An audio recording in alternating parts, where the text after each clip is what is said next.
नमस्कार दोस्तों, स्वागत है आप सभी का आपके अपने YouTube channel all exam guide गुरु पर। दोस्तों, इस वीडियो में मैं आपके लिए 40 पॉलिटी के मोस्ट इंपॉर्टेंट क्वेश्चंस लेकर आया हूं। वीडियो में सारे क्वेश्चन सिलेक्टेड हैं लेटेस्ट एग्जाम पैटर्न को फॉलो करते हुए। जो भी सिलेबस दिया गया है उसी सिलेबस के हिसाब से 40 क्वेश्चन इस वीडियो में मैंने पुट किए हैं। वीडियो को अंत तक जरूर देखिएगा। सारे क्वेश्चंस एग्जाम की दृष्टि से अति महत्वपूर्ण हैं। अपने दोस्तों को जरूर शेयर कर दीजिएगा और अपना स्कोर चेक करके मुझे जरूर शेयर करिएगा, कमेंट करिएगा। चलिए स्टार्ट करते हैं वीडियो। सबसे पहला प्रश्न ये रहा स्क्रीन पर।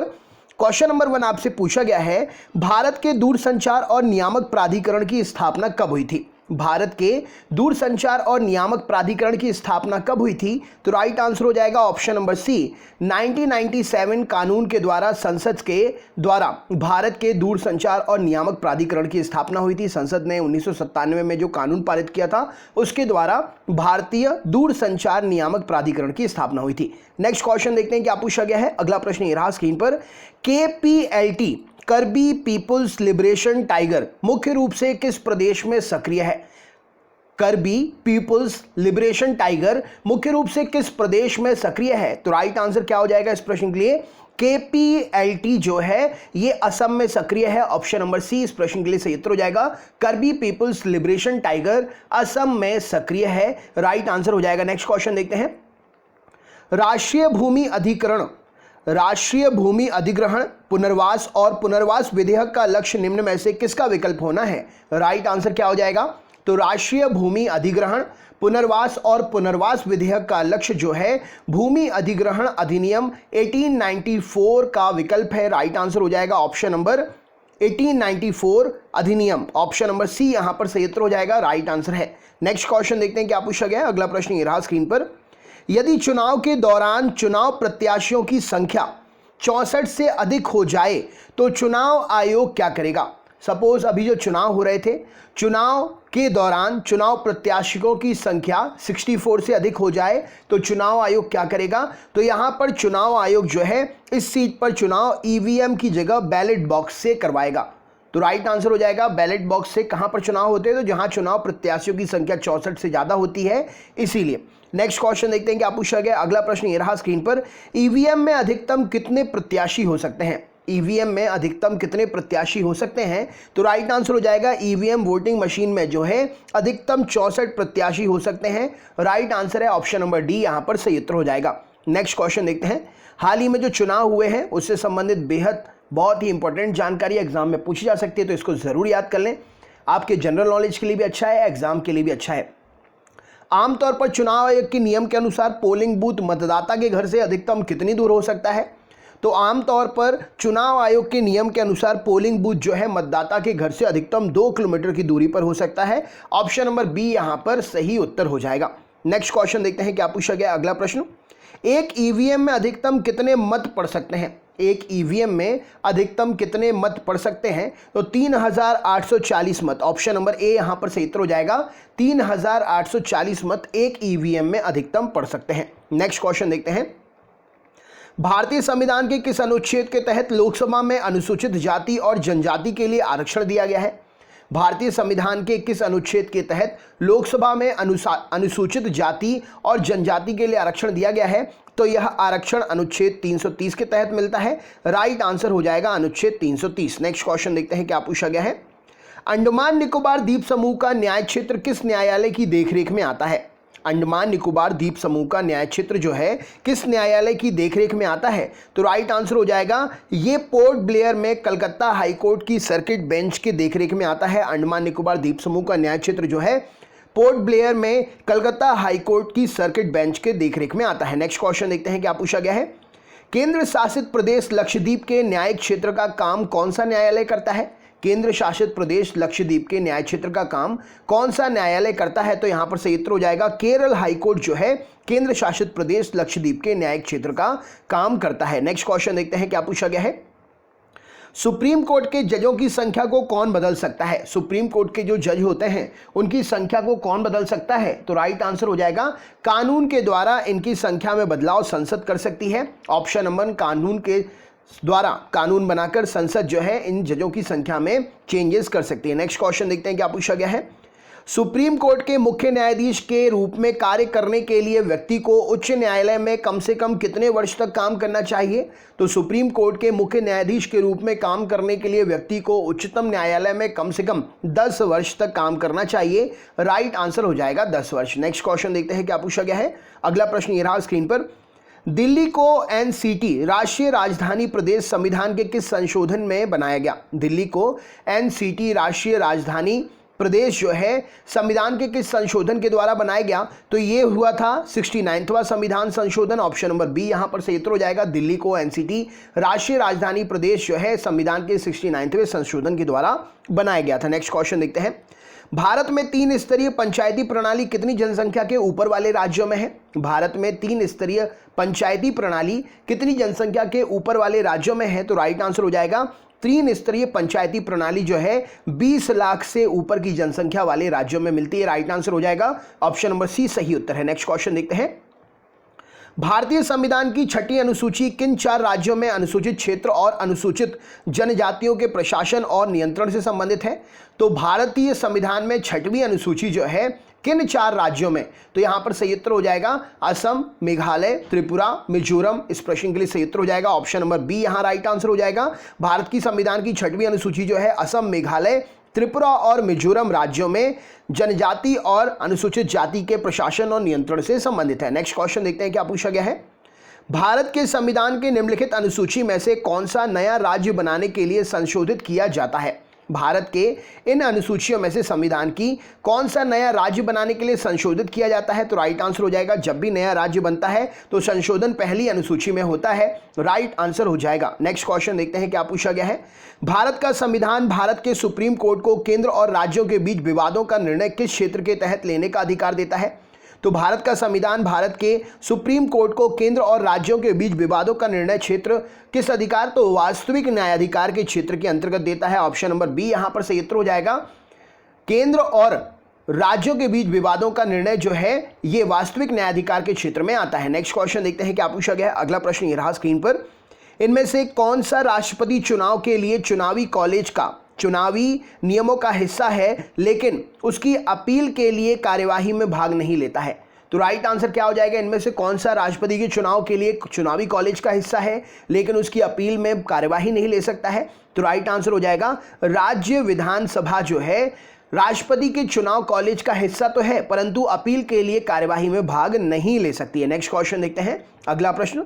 निम्नलिखित में से संविधान का कौन सा भाग संशोधित नहीं किया जा सकता है? राइट आंसर क्या हो जाएगा। इनमें से कौन सा भाग संविधान का संशोधित नहीं किया जा सकता है? तो राइट आंसर हो जाएगा ऑप्शन नंबर डी। न्यायिक समीक्षा जो है संविधान की ये संशोधित नहीं की जा सकती है। राइट आंसर हो जाएगा। नेक्स्ट क्वेश्चन देखते हैं। भारतीय संविधान में संशोधन का प्रस्ताव किस देश के संविधान से लिया गया है? भारतीय संविधान में संशोधन का प्रस्ताव किस देश के संविधान से लिया गया है? तो राइट आंसर हो जाएगा भारतीय संविधान में संशोधन का प्रस्ताव जो है ये दक्षिण अफ्रीका के संविधान से लिया गया है। राइट आंसर हो जाएगा। Next question. राज्यसभा के बारे में कौन सा कथन असत्य होगा? इन 4 ऑप्शन में से सही उत्तर क्या है? कौन सा कथन राज्यसभा के बारे में असत्य है? तो राइट आंसर हो जाएगा यहां पर राज्यसभा के बारे में कथन असत्य इनमें से ऑप्शन नंबर ए। राज्यसभा में 12 सदस्य प्रधानमंत्री द्वारा मनोनीत किए जाते हैं। तो राज्यसभा में 12 सदस्य प्रधानमंत्री के द्वारा नहीं राष्ट्रपति साहब के द्वारा मनोनीत होते हैं। राइट आंसर हो जाएगा ऑप्शन नंबर ए यहां पर गलत है। नेक्स्ट क्वेश्चन देखते हैं क्या पूछा गया है।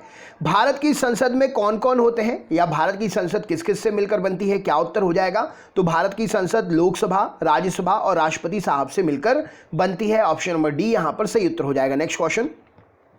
अगला प्रश्न है। शिक्षा का अधिकार अधिनियम 2009 में गरीबों को 25% मुफ्त सीटों का आदेश दिया गया।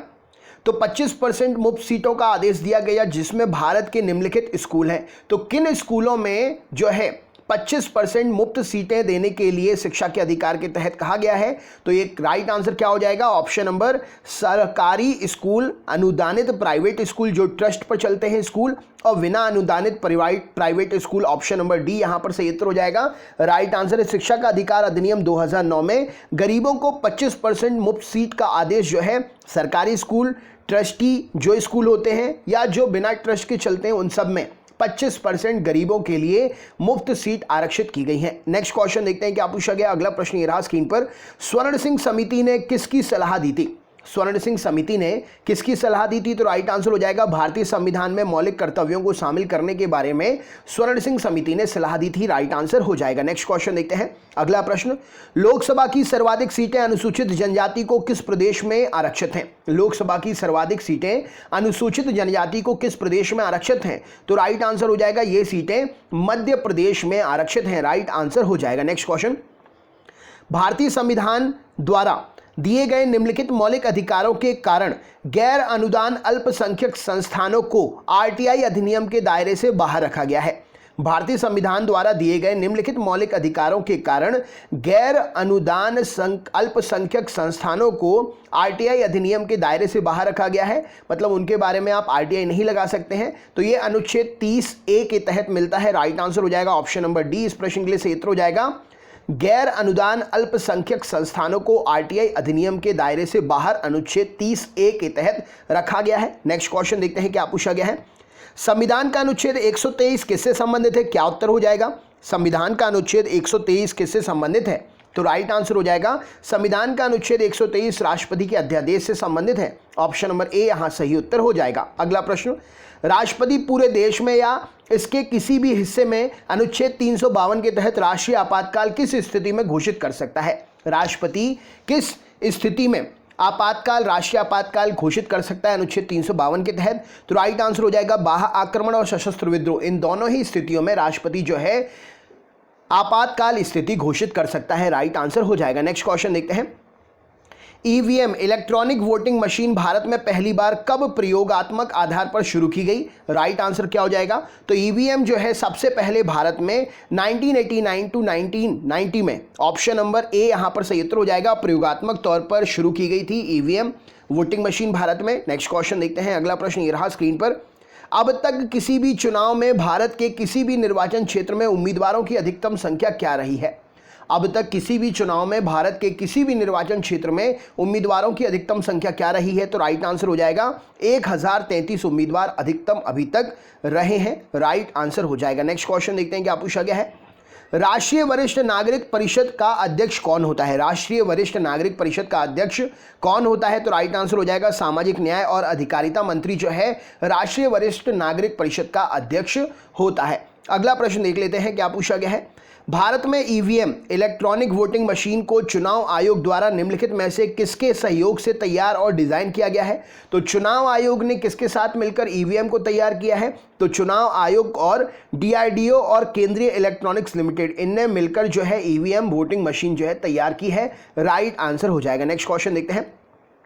भारत के निर्वाचन आयोग के चुनावों से कौन सा चुनाव संबंधित नहीं है? कौन सा वो चुनाव है जो निर्वाचन आयोग नहीं देखता है? तो राइट आंसर हो जाएगा राज्यों की पंचायतें और नगरपालिकाओं के चुनाव जो है ये चुनाव निर्वाचन आयोग से अलग हैं, संबंधित नहीं है। राइट आंसर हो जाएगा। नेक्स्ट क्वेश्चन देखते हैं। अगला प्रश्न, संविधान का अनुच्छेद 123 किससे संबंधित है? राइट आंसर क्या हो जाएगा? संविधान का अनुच्छेद 123 किससे संबंधित है? तो ऑप्शन नंबर ए राष्ट्रपति के अध्यादेश से संबंधित है संविधान का अनुच्छेद 123। नेक्स्ट क्वेश्चन देखते हैं। अगला प्रश्न ये रहा स्क्रीन पर। राष्ट्रपति पूरे देश में या इसके किसी भी हिस्से में अनुच्छेद 352 के तहत राष्ट्रीय आपातकाल किस स्थिति में घोषित कर सकता है? तो राइट आंसर हो जाएगा 352 के तहत राष्ट्रीय आपातकाल राष्ट्रपति जो है बाह्य आक्रमण और सशस्त्र विद्रोह इन दोनों ही स्थितियों में लागू कर सकता है। नेक्स्ट क्वेश्चन देखते हैं। अगला प्रश्न ये रहा स्क्रीन पर। सबसे बड़ा न्यायिक क्षेत्र किस उच्च न्यायालय का है? सबसे बड़ा न्यायिक क्षेत्र किस उच्च न्यायालय का है? तो राइट आंसर हो जाएगा गुवाहाटी उच्च न्यायालय का न्यायिक क्षेत्र जो है सबसे बड़ा है। अगला प्रश्न देखते हैं। निम्नलिखित में से किन बिलों के लिए संसद के दोनों सदनों की संयुक्त बैठक करके गतिरोध को हल करने के लिए कोई संवैधानिक प्रावधान नहीं है? तो राइट आंसर हो जाएगा साधारण विधेयक और धन विधेयक, माफ करिएगा, साधारण विधेयक और संविधान संशोधन विधेयक। यानी कि निम्नलिखित में से किन बिलों के लिए संसद के दोनों सदनों की संयुक्त बैठक करके गतिरोध को हल करने के लिए कोई संवैधानिक प्रावधान नहीं है? तो यहां पर धन विधेयक ऑप्शन नंबर बी और ऑप्शन नंबर संविधान संशोधन विधेयक ऑप्शन नंबर डी यहां पर सही उत्तर हो जाएगा। 2 और 3 इन दोनों कारणों को संवैधानिक प्रावधान नहीं है गतिरोध को हल करने के लिए। नेक्स्ट क्वेश्चन देखते हैं क्या पूछा गया। अगला प्रश्न ये रहा स्क्रीन पर। प्रधानमंत्री कार्यालय पीएमओ के बारे में कौन सा कथन असत्य है? क्या उत्तर हो जाएगा इस प्रश्न के लिए? तो पीएमओ के बारे में कथन असत्य, यह एक संवैधानिक संस्था है। ऑप्शन नंबर ए यहां पर गलत है। नेक्स्ट क्वेश्चन देखते हैं। संविधान की कई प्रमुख विशेषताएं जैसे कि संघीय संरचना, प्रांतीय स्वायत्तता, एक द्विवार्षिक केंद्रीय विधायिका और शक्तियों को अलग अलग करने का सिद्धांत, ये सब कहाँ से लिए गए हैं? संविधान की कई प्रमुख विशेषताएं हैं जैसे संघीय संरचना, प्रांतीय स्वायत्तता, एक द्विवार्षिक केंद्रीय विधायिका और शक्तियों को अलग करने का सिद्धांत, ये कहाँ से लिए गए हैं? तो राइट आंसर हो जाएगा भारत सरकार अधिनियम 1935 से ये सब लिए गए हैं। अगला प्रश्न देख लेते हैं क्या पूछा गया है। निम्नलिखित में से कौन सी भाषा संविधान की 8वीं अनुसूची में नहीं है? राइट आंसर क्या हो जाएगा? इनमें से कौन सी भाषा संविधान की 8वीं अनुसूची में नहीं है? तो फारसी भाषा जो है संविधान की 8वीं अनुसूची में नहीं है। अच्छा, प्रारंभ में अनुसूची में संविधान में कितनी भाषाएं थीं और अभी वर्तमान में कितनी हैं? कमेंट बॉक्स में कमेंट करके बताइए। चैनल पर अगर आप नए हैं तो चैनल को सब्सक्राइब कर लीजिए, बेल आइकन ऑन कर लीजिए, ऑल वाला नोटिफिकेशन ऑन कर लीजिए, जिससे आपको हमारे सभी वीडियोस के नोटिफिकेशन मिले। इस वीडियो को अपने ग्रुप में अपने दोस्तों के साथ ज़रूर शेयर करिएगा, जिससे ये क्वेश्चन वो भी पढ़ सकें और आगे भी वो अपने ग्रुप में शेयर कर सकें। वीडियो लाइक कर दीजिएगा और कमेंट करके जो भी आपको जानकारी मुझसे पूछनी है पूछ सकते हैं, इस क्वेश्चन का आंसर भी बता सकते हैं। तो चलिए दोस्तों, मिलते हैं नेक्स्ट वीडियो में। आंसर ज़रूर बताइएगा। बहुत बहुत धन्यवाद। आपका दिन शुभ हो।